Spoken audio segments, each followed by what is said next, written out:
Olá, bom, hoje então a gente vai tentar conversar um pouquinho a respeito deste livro aqui do André Gide. Esse aqui é Os Moedeiros Falsos, um livro de 1925, e também sobre os diários que ele escreveu na época em que ele estava compondo aqui Os Moedeiros Falsos. Aliás, o título do livro é Os Diários dos Moedeiros Falsos. André Gide é um autor francês da virada do século XIX para o XX. Este livro aqui, como vocês viram, foi publicado no Entre Guerras, né, 1925. E em termos de literatura, o que estava acontecendo naquela época era o quê, né? Estava chegando ali com força um movimento modernista.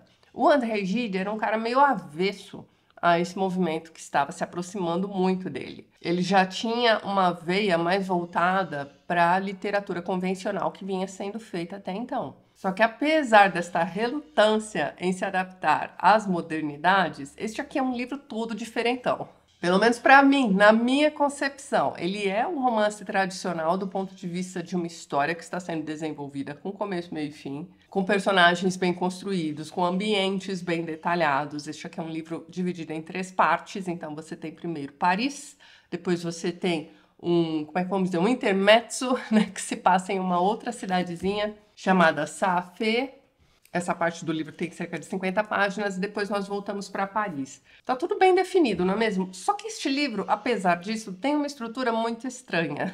Eu imagino que este livro aqui seja um prato cheio para quem estuda, né, teoria literária e tudo mais, que não é o nosso caso aqui. A gente está simplesmente lendo os livros pelas boas histórias, não é mesmo? Essa estrutura diferentona vai ser só um detalhe. Vou tentar explicar para vocês como este livro aqui funciona, comentar alguma coisa do enredo com vocês, mas este é aquele tipo de livro, gente, que requer releitura. Inclusive, André Gide se dizia, né, ele se definia como um autor para ser relido. Então é aquilo, né? Você faz a primeira leitura, atravessa o labirinto, entende mais ou menos do que se trata e depois você volta, né? Você revisita essa leitura com um pouco mais de calma e vai compreendendo aqui tudo direitinho, né? Este vídeo é o registro da minha primeira leitura, que foi bem parecida com a minha primeira leitura, a minha primeira experiência de leitura de O Jogo da Amarelinha, do Júlio Cortázar. Quem acompanha este canal deve se lembrar disso. Existe um vídeo aqui da minha última leitura do Jogo da Amarelinha, já bem mais tranquila, não é mesmo? Imagino que o mesmo vá acontecer também com Os Moedeiros Falsos. Mas então, como eu ia dizendo, André Gide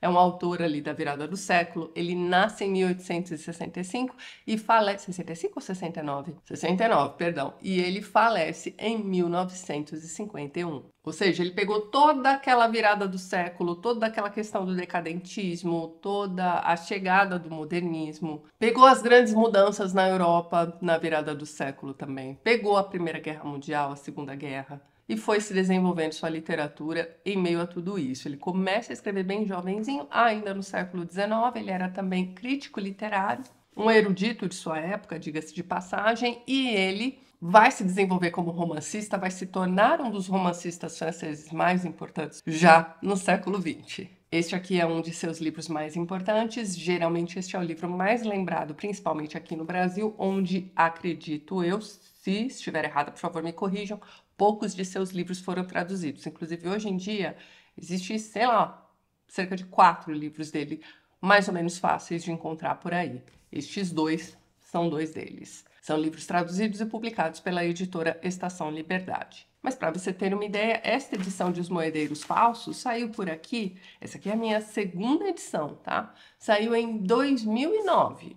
E desde então nós não temos outros livros do André Gide sendo trazidos para cá. Então, eu imagino que este aqui não seja um autor lá muito conhecido dos leitores brasileiros. E são livros que ficaram meio de lado, né? Enfim, vá saber, né, gente? Fossem livros que tivessem ficado bastante conhecidos, né, imagino que a editora tivesse levado adiante o projeto da publicação da obra do André Gide, né? Mas tudo bem, vamos ver o que a gente consegue fazer a respeito, não é mesmo? Eu comecei a leitura deste livro em um vlog de leitura, vou deixar o link aqui para vocês darem uma olhadinha. Esse vlog já tem cerca de 2 anos. E eu sempre me lembrava deste livro, né? Preciso continuar aquela leitura. Agora, no comecinho de 2025, deu certo, né? De retomar esta leitura. Então, assim, eu tinha lido cerca de 50 páginas, né? Naquele vlog. Para você ter uma ideia, a minha releitura dessas 50 páginas agora foi assim... Cara, por que eu não peguei este livro para ler, né? De cabo a rabo antes?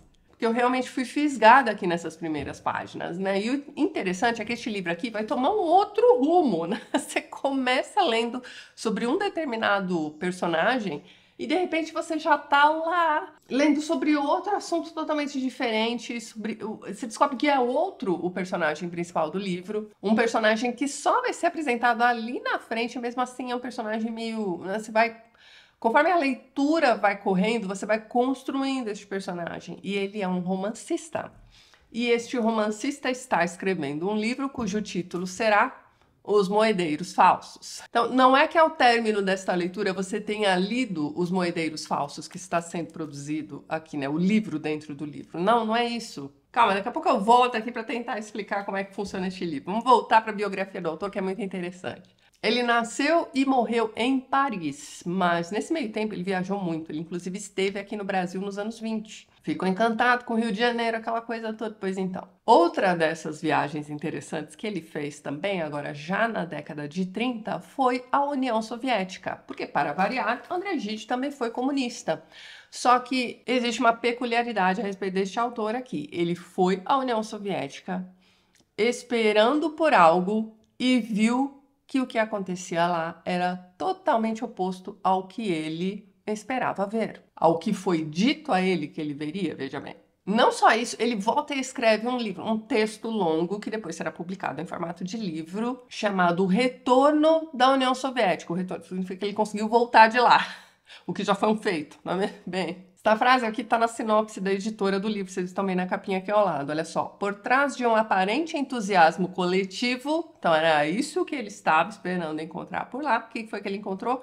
Se esconde um projeto sistemático de desindividualização. Então, ele descobriu aquilo que hoje em dia todos nós já sabemos, mas mesmo assim tem muita gente que se diz comunista por aí, não é mesmo? Então, ele vai desenvolver essa ideia da desindividualização naquele texto e vai contar também sobre aquilo que ele viu por lá, que não foi nada agradável. Ainda mais para ele, que era um cara preocupado, principalmente em suas obras também, mas em sua vida em geral, com a liberdade pessoal, liberdade de pensamento também e a autenticidade. Então, como é que uma pessoa que levava tudo isso aqui a sério vai continuar batendo palma para o comunismo? Pois é, ele volta se opondo ferrenhamente ao comunismo. Isso na década de 30, olha que interessante, ao contrário de tantos outros escritores que a gente conhece, que só vão se opor ao comunismo depois da morte de Stalin, que é quando a gente fica sabendo o que foi que aconteceu por lá. Existe uma abertura de arquivos, existe uma abertura para o mundo de alguns dos horrores que aconteciam por lá, certo? E aí você vai ter um Calvino falando contra o comunismo, você vai ter até aqui no Brasil, né, um Jorge Amado que vai se opor lá na frente só, né? Mas enfim, antes tarde do que nunca. André Gide, não, na década de 30, com Stalin vivo, ainda vai até lá, volta e, enfim, vocês já entenderam. Essa questão da liberdade pessoal e da autenticidade também passam pela questão de que André Gide era homossexual assumido. Ele não estava nem aí para o que diziam, fazia zero drama a respeito dessa questão. E ele também foi, olha só para você ter uma ideia, hein? Ele foi o fundador da editora mais importante da França do início do século XX, chamada Gallimard. A editora que publicou Proust, por exemplo. Ele foi um dos fundadores, diga-se de passagem. E também foi um dos fundadores de uma das revistas literárias mais importantes da Europa naquela época. O que mais a gente pode dizer a respeito do André Gide? Ele vem de uma situação financeira muito boa, a família dele era de burgueses, assim, riquíssimos, teve, entre aspas, a melhor educação possível, porque ele era um cara que não se adequava àquela educação formal, digamos assim, a questão de fazer parte de uma escola. Então, de novo, a questão da individualização também passa por essa questão de precisar se conformar com aquela estrutura, né, que ele teve de frequentar durante boa parte de sua vida. Além de tudo isso, ele também foi tradutor. Traduziu muita coisa de Shakespeare, Walt Whitman, o que mais que ele traduziu? Rilke também, então ele traduziu diversos escritores importantes que não tinham lá tantas traduções assim em francês no início do século XX. Ele foi amigo do Oscar Wilde também, deixa eu ver o que mais. Foi laureado com o Prêmio Nobel de Literatura em 1947. Este aqui foi um de seus livros citados, o outro foi Os Porões do Vaticano, que também tem publicação recente desta mesma coleção aqui no Brasil, e é um dos grandes nomes da literatura francesa do século XX aí, então para você que acha que só existe Victor Hugo, Proust e, sei lá, Dumas, né? saiba que você precisa conhecer o André Gide também. Mas então, de volta à estrutura estranha aqui deste livro, depois que você passou cerca de metade dele, né, você vai passar por um diálogo em que você vai ler o seguinte, olha só. Depende do que a senhora entende por isso, né? Tem uma senhora perguntando para o escritor como é que anda, né, a escritura do livro atual, né, que ele está escrevendo e tudo mais, né? Ela pergunta, está muito adiantado? E aí ele responde, né? Depende do que a senhora entende por isso. A bem dizer, o livro mesmo, eu ainda não escrevi uma linha, mas já trabalhei bastante nele. Penso nele todos os dias e sem cessar. Trabalho de maneira curiosa e vou lhes descrever num caderno. Anoto dia a dia a evolução desse romance em minha mente. Ele ainda não escreveu uma linha, tá? Mas vamos lá. Sim, é uma espécie de diário que mantenho como faria uma criança. Quer dizer que no lugar de contentar-me com resolver à medida que aparece cada dificuldade, e toda obra de arte não é senão a soma ou o produto das soluções de uma quantidade de pequenas dificuldades sucessivas, cada uma dessas dificuldades eu exponho e estudo. Se quiserem, esse caderno contém a crítica de meu romance. Então, ele mesmo está fazendo a crítica de seu próprio romance antes mesmo de escrever a primeira linha do romance. Vamos lá. Ou melhor, do romance em geral. Ele está fazendo uma crítica do romance em geral. Imaginem o interesse que teria para nós semelhante caderno mantido por Dickens ou Balzac, se tivéssemos o diário de A Educação Sentimental ou dos irmãos Karamazov.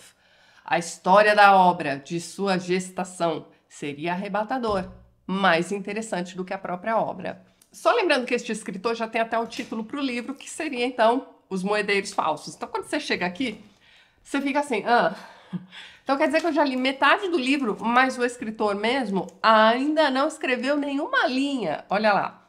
Do livro mesmo, eu ainda não escrevi nenhuma linha. Aí você fica assim, tá, mas o que é isso aqui que eu tô lendo? Bem, você vai entender que Os Moedeiros Falsos, do Edouard, né, este personagem aqui que é o escritor, não é exatamente o livro que você está lendo. E ele fez, né, o próprio André Gide fez exatamente isso, manteve diários enquanto compunha este livro.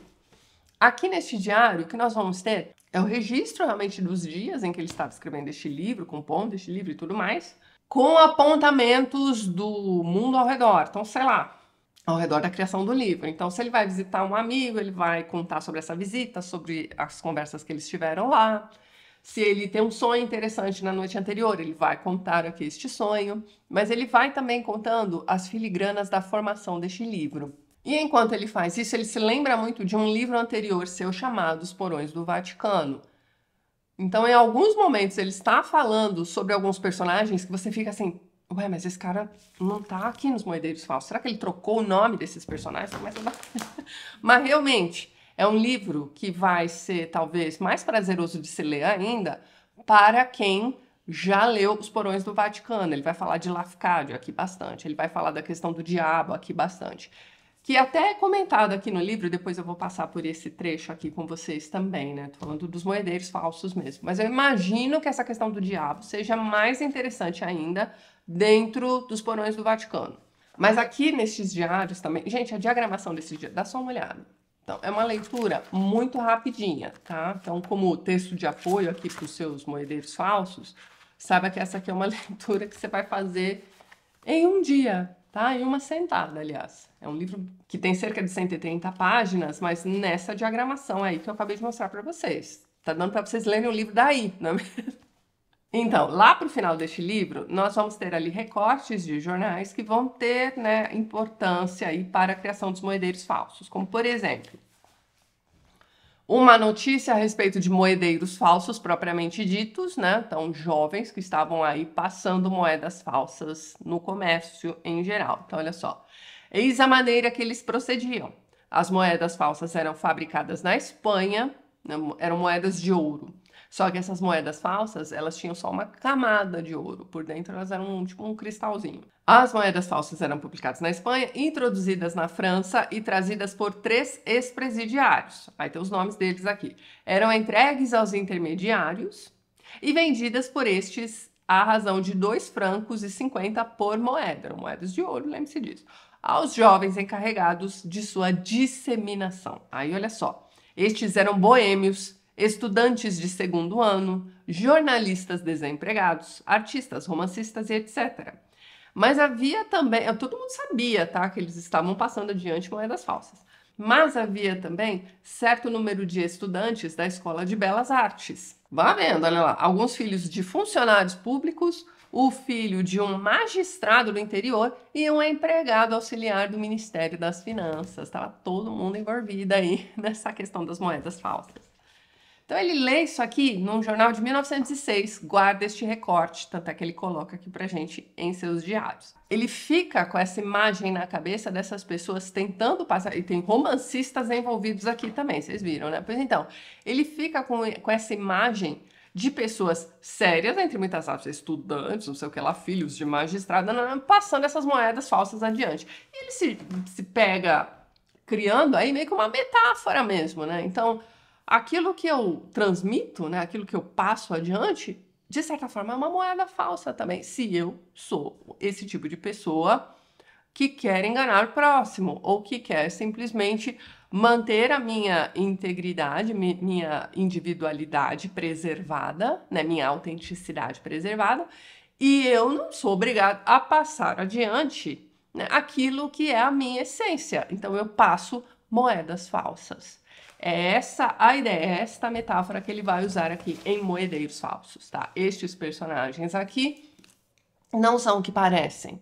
Então, eles têm segredos, e são segredos bastante pesados, tá? Então, você tem aqui algumas traições, alguns filhos bastardos, que só vão descobrir que são bastardos praticamente já na vida adulta. Né? Alguns dos personagens principais aqui deste livro também são adolescentes mais velhos, assim, quase adultos. O que mais? Você tem pessoas da alta sociedade também que estão passando essas moedas falsas e você tem pessoas que não aguentam esta situação, né? Não aguentam ser um transmissor de moedas falsas, não aguentam o peso do mundo e consideram suicídio. Além de alguns desses personagens apenas considerarem suicídios a ponto de guardarem armas em casa pensando, um dia ainda vou me matar. Você tem aqui um jovenzinho que vai se aproveitar de uma dessas armas guardadas e vai fazer o quê? Vai realmente se matar. Então, este suicídio que acontece num determinado ponto aqui deste livro, que também é determinante, principalmente para o desfecho, né, aqui da história toda, porque o suicídio de uma pessoa muito jovem é sempre algo que nos choca profundamente, porque é uma interrupção, né, aquela coisa do ainda é cedo, amor, mal começaste a viver a vida, né, enfim. Você nem sabe, né, o que é que você... Ok, não vai ser um mar de rosas, mas você vai aprender a lidar com as coisas. Bom, enfim, existe essa interrupção que acontece cedo demais. Então, ele lê também uma outra notícia num jornal a respeito do suicídio de um jovenzinho por um motivo, assim, extremamente banal, olha só. Isso aqui aconteceu em 1909, ó. Suicídio de um secundarista, ou seja, um menino que estava aí no ensino médio, né? Apontamos o suicídio dramático do jovem de apenas 15 anos, que no liceu, aí tem o nome da escola, em plena sala de aula, estourou os próprios miolos com um tiro de revólver. O que aconteceu com esse menino? Ele tinha 3 amigos ali que fizeram uma aposta, né? Quem teria coragem de se suicidar na sala de aula, em frente aos alunos, mas principalmente em frente ao professor, né? Na frente do professor. Aí, ó, disse que havia havido um sorteio. Aí, porque ninguém queria realmente levar isso adiante, eles fizeram um sorteio entre 3 alunos para saber quem se mataria primeiro. A ideia é que todos eles se matassem. Mas aí, como acontece invariavelmente nesse tipo de situação, um vai lá e se mata, né, o que foi sorteado, e os outros vão mudar de ideia, não é mesmo? Bem, é isso aí.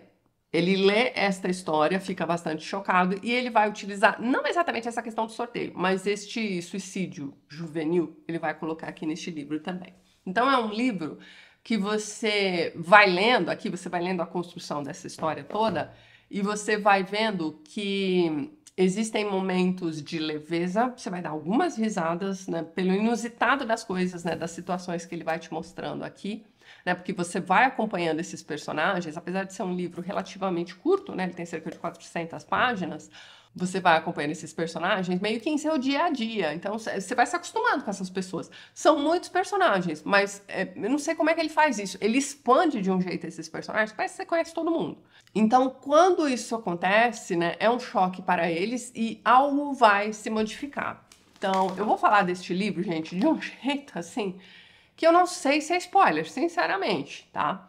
Acredito que não, porque, de novo, para esse tipo de livro, eu acredito que quanto mais informações assim você tiver da impressão de leitura de alguém que já leu, mais, não vou dizer mais fácil, mas melhor vai ser para você decidir se este é um livro para você ou não. E lembra que a sua experiência de leitura para um livro como este vai ser sempre muito diferente da minha, tá? Mas vamos lá. Esse livro começa, como eu já contei para vocês lá naquele vlog, né, que eu recomendei, com um rapaz, né, nessa faixa etária aí, esse menino que é um adolescente já bem mais velho, já quase entrando na vida adulta. Ele vai encontrar ele fica intrigado com uma gaveta fechada à chave no quarto dos pais. E aí ele vai dar um jeito de abrir ali aquela gaveta, e o que ele encontra lá é meio que um maço de cartas, e dentre elas uma carta que vai expor um segredo terrível de sua mãe. De seus pais, na verdade, porque os dois fizeram um acordo e, enfim, ele vai descobrir por meio desta carta que ele não é filho do pai dele. E aí ele diz assim, dane-se, eu não gosto do meu pai mesmo, né, deste senhor aqui que se diz meu pai, vou fugir de casa. É basicamente isso que vai acontecer. Ele deixa uma carta bem mal criada aí para esse pai, que é uma coisa assim meio chocante, porque depois a gente vai descobrir que apesar de não ser seu filho natural, era seu filho favorito.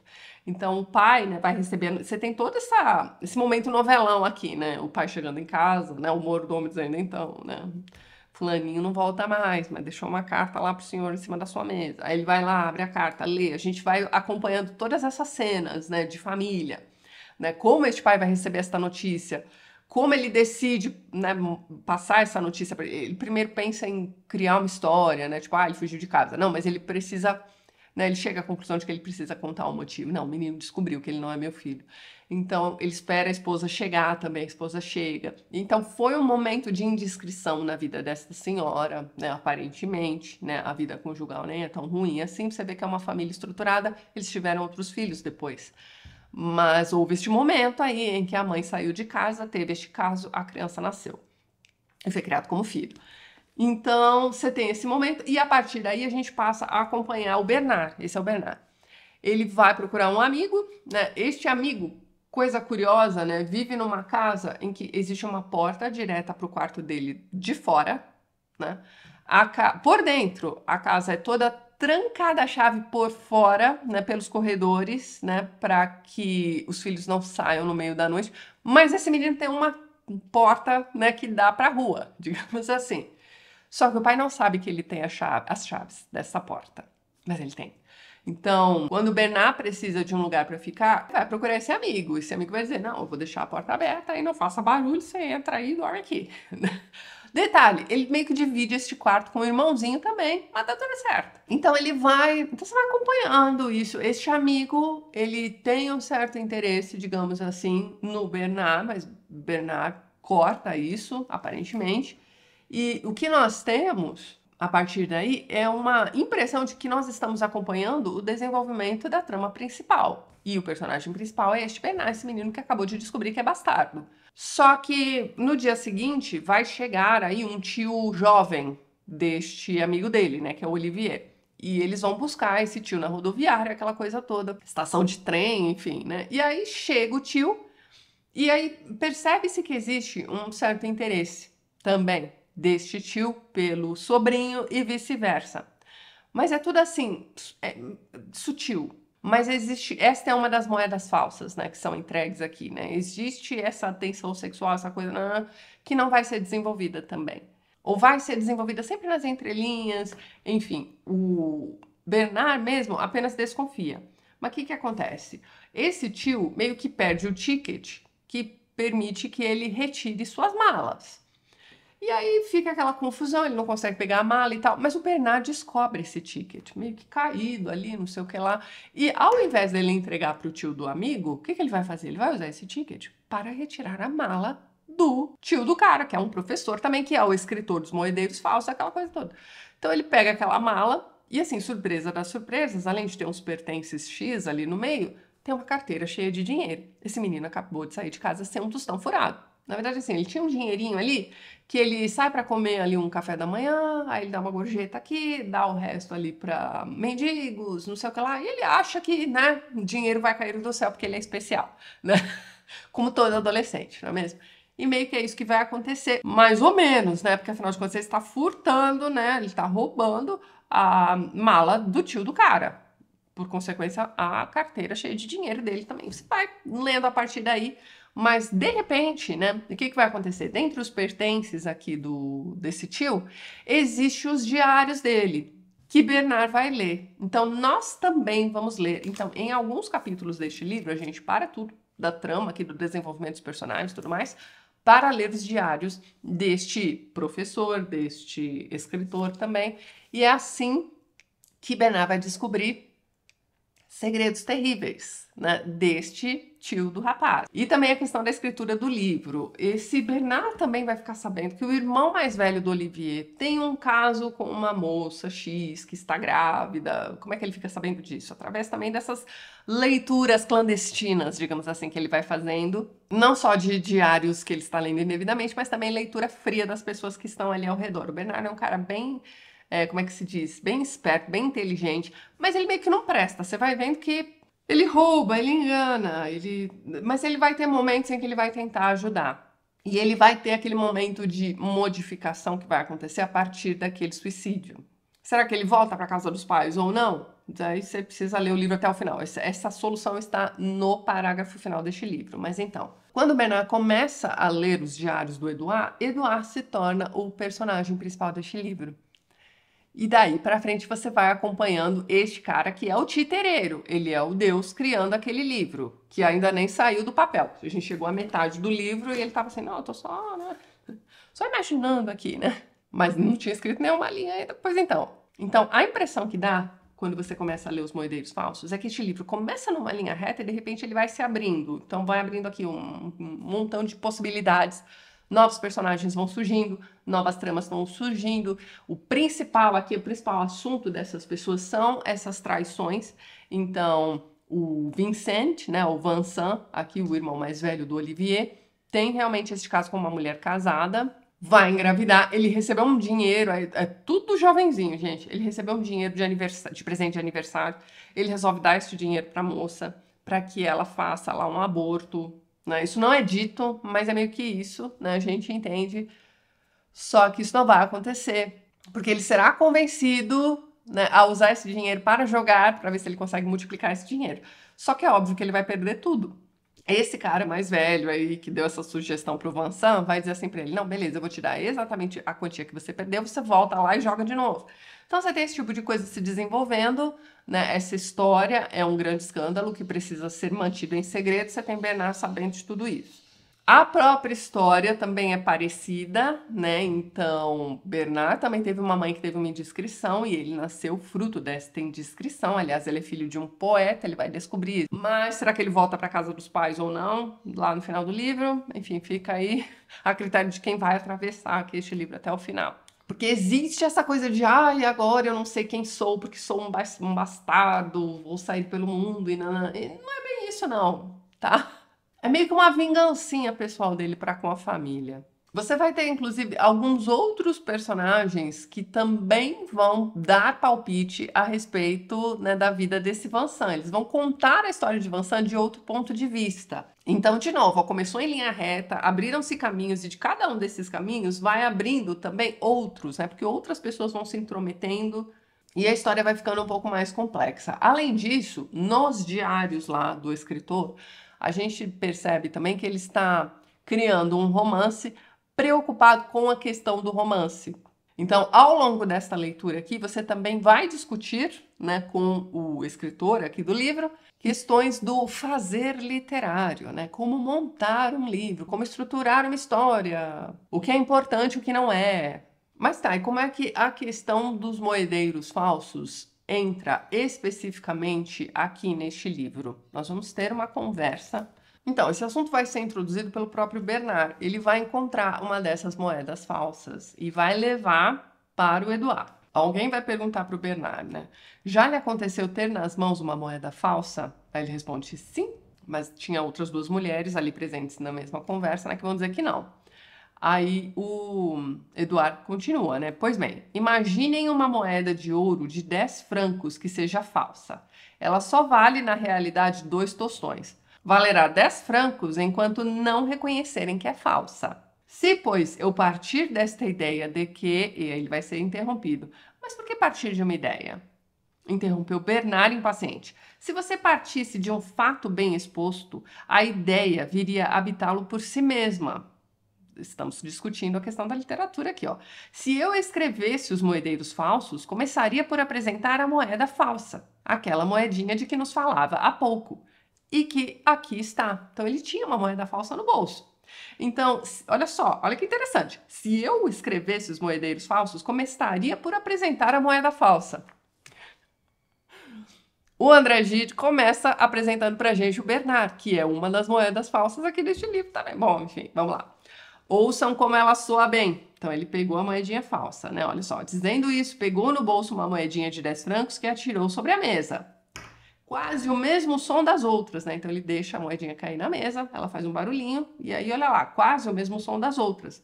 Poderíamos jurar que é de ouro. Caí nessa hoje de manhã, ele foi passar para trás e recebeu uma moeda falsa, né? Assim como o merceeiro que a passou para mim também caiu, segundo me disse. Ela não tem o peso exato, creio, mas tem o brilho e quase o som de uma moeda verdadeira. Seu revestimento é de ouro, de modo que vale, portanto, um pouco mais de 2 tostões, mas ela é de cristal. Com o uso, então existe uma camadinha de ouro só por cima desse cristal, né? Com o uso, vai tornar-se transparente. Não, não a esfregue, você estragaria. Já quase se pode ver através dela. O Eduardo pega essa moeda na mão, aquela coisa toda, né? Olha, mas de quem o merceeiro a recebeu? Aí vem o Bernard, ó. Ele não sabe mais.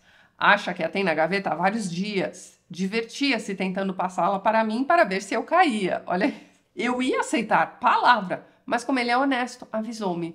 Depois me deixou levá-la por 5 francos. Ele queria guardá-la para mostrar ao que chama de amadores. Pensei que não podia haver melhor do que o autor dos Moedeiros Falsos. Então ele achou que era melhor mostrar para o Eduardo, né, um amador, né? E foi para mostrá-la ao senhor que a peguei.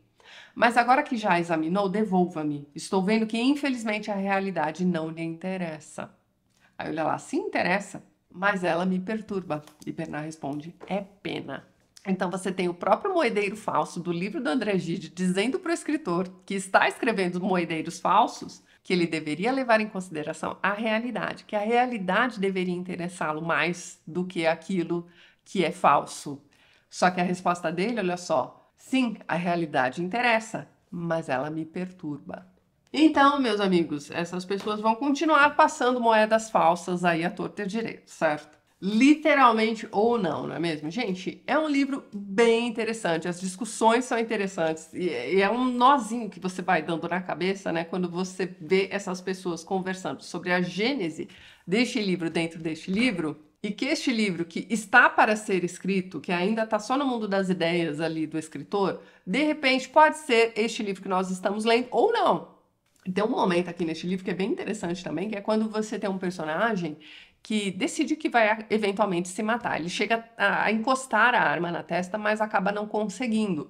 Então, ele sente como se existisse uma força maior do que ele, dizendo, olha só, ainda não. Você ainda precisa continuar. É como se ele tivesse ouvido esta voz. Então, ele guarda novamente aquela arma carregada, veja bem, e ele vai dizer isso depois, olha, parecia, né, que tinha alguém me dizendo que agora não é o momento disso acontecer. Ou se a gente está pensando no criar literário, você tem um autor dizendo, não, isso não vai acontecer com este personagem aqui, vai acontecer com outro. Então perceba, este livro aqui também é um livro sobre a criação de um romance. Eu não sei vocês, mas eu adoro esse tipo de maluquice na literatura, de vez em quando, né? Pegar um livro desse para ler depois de um jogo da amarelinha, depois de um detetive selvagem, assim, não vai dar muito certo. Mas de forma espaçada, olha, gostei muito, recomendo. Então, se você também aprecia esse tipo de livro, em que parece que a história vai se construindo conforme você vai lendo, e não que o autor tenha te entregue um livro já pronto, sabe? Perceba a diferença. A maioria dos livros que a gente pega para ler, a sensação que dá, olha só, este autor tem pleno comando da narrativa e ele sabe para onde está me levando. Só que quando você entra na leitura deste livro, na leitura destas conversas a respeito do livro que está sendo escrito por um dos personagens, você começa a duvidar, você começa a achar, não, pera lá, este escritor aqui neste ponto não sabia para onde estava, o livro ainda não tinha nem começado. É um tipo de estranhamento que eu acho que deixa a experiência de leitura diferente e interessante. Então, se você também gosta desse tipo de estranhamento durante a leitura dos seus livros, de vez em quando, pelo menos, você pode pegar para ler aqui Os Moedeiros Falsos, que eu acho que vai dar super certo para você. E sim, gente, mais para frente aí, quando o Zé estiver na faculdade, pega este livro aqui para ler novamente e a gente volta a conversar sobre Os Moedeiros Falsos em algum momento. Recomendo também os diários, gente. Além de ser uma leitura bem rapidinha, né? Você vai ter aqui alguns insights interessantes também sobre a criação deste livro propriamente dito. Esses diários enriquecem também a leitura dos Moedeiros Falsos, com certeza. Então fica a dica aqui para vocês e eu vou ficando por aqui. Mas antes gostaria de mais uma vez agradecer a todos os apoiadores do canal. Vocês estão vendo os nomes deles aqui ao lado e na descrição do vídeo você também encontra os links para os perfis literários do pessoal que apoia o TLT e que também produz conteúdo sobre livros aqui no YouTube e no Instagram.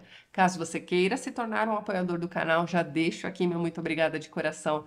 Dê uma olhadinha no primeiro link que eu vou deixar na descrição deste vídeo. E é isso então. A gente se vê nos próximos vídeos do canal. Um beijo grande e até mais.